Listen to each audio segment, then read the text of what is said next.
I've been driving long-haul routes for almost 15 years, and I've seen my share of weird things.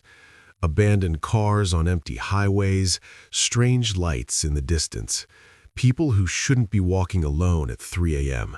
But nothing has ever come close to what happened during a delivery run through northern Arizona. I still think about it every time I check my truck before a haul. It started as a normal job. I was hauling a sealed trailer from Albuquerque to Las Vegas. Nothing unusual, just packaged goods, or at least that's what the paperwork said. The load was already hooked up when I got there, and the yard manager handed me the keys without much conversation. That should have been my first red flag. Usually there's some small talk, a joke, something, but this guy just avoided eye contact. Still, I didn't question it. You learn not to overthink things in this job. The first few hours on the road were smooth. The sun went down as I crossed into Arizona, and I settled into that quiet rhythm of night driving. Around midnight, I pulled into a rest stop just off a lonely stretch of highway. It was one of those places with a flickering light, a couple of broken vending machines, and no other trucks around. As I stepped out to stretch my legs, I noticed something odd. There was a faint knocking sound coming from the trailer. At first, I thought it might be something shifting inside, maybe a loose pallet. But the knocking came again, slow and deliberate. 3 taps, then silence. Then 3 taps again. I stood there, listening, trying to convince myself it was nothing. But something about the rhythm felt intentional. I grabbed my flashlight and walked around to the back of the trailer. The seal was still intact. Everything looked normal. I even pressed my ear against the metal door, but the knocking had stopped. I told myself I was just tired. Back in the cab, I tried to shake it off. I turned the radio on, cranked the volume a bit higher than usual, and pulled back onto the road. But about 30 minutes later, the knocking started again. This time, it was louder. 3 taps. Pause. 3 taps. My heart tightened. There was no way cargo was making that kind of sound. It was too precise. I pulled over onto the shoulder, heart pounding. The highway was empty, just darkness stretching out in every direction.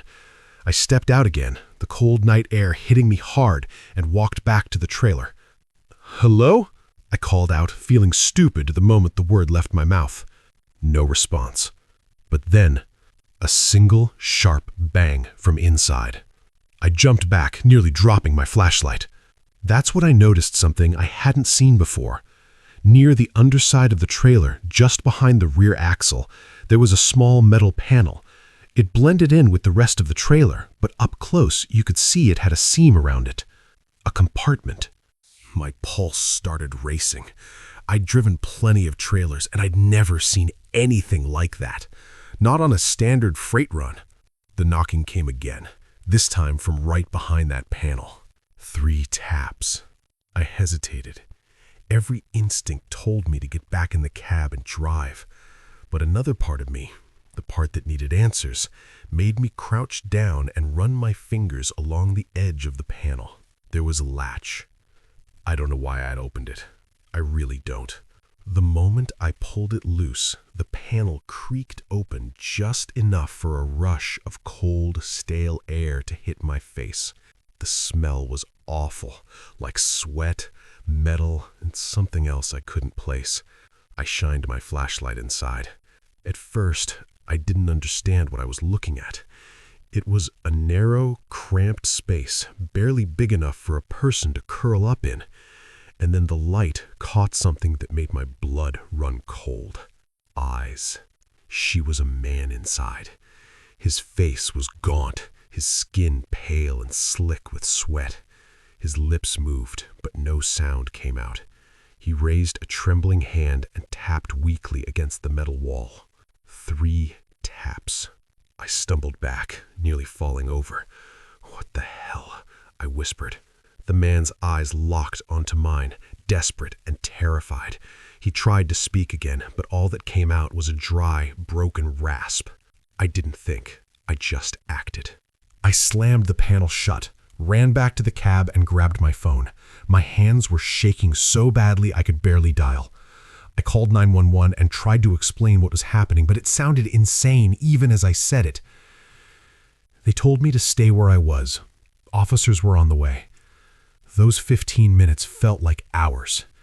I kept expecting to hear more knocking, louder this time, maybe even pounding, but the trailer stayed silent. When the police finally arrived, I was standing outside the truck, too afraid to get back in. I pointed them to the compartment, and they approached cautiously, hands on their weapons. They opened it and stepped back immediately. The compartment was empty, completely empty. No man, no signs of anyone ever being inside, just bare metal walls. I started arguing, insisting that I had seen someone, that I wasn't imagining things. But the officers exchanged looks, the kind that said they thought I was either exhausted or losing it. They searched the entire trailer, broke the seal, checked the cargo, everything. Nothing. Before they left, one of the officers pulled me aside. He said something I'll never forget. "You're not the first driver to report something like this on that route." I quit that job a week later. But sometimes, late at night, when I'm driving and the road goes quiet, I swear I can still hear it. 3 taps. Pause. 3 taps.